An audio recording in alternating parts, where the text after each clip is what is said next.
Hey everyone, today I'm gonna show you how to insert SIM card Samsung Galaxy S24 Ultra.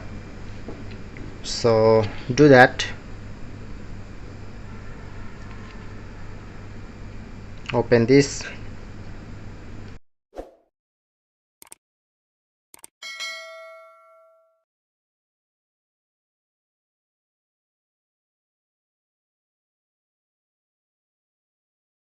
Okay, adjust the number 2 SIM.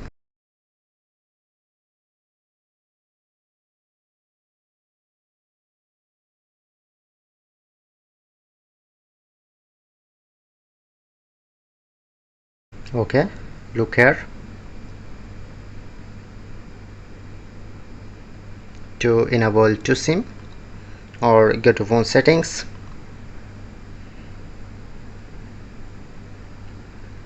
Go to connection, SIM manager, and then showing it to 2 SIM or add a SIM. So that's it. That's how you can do it.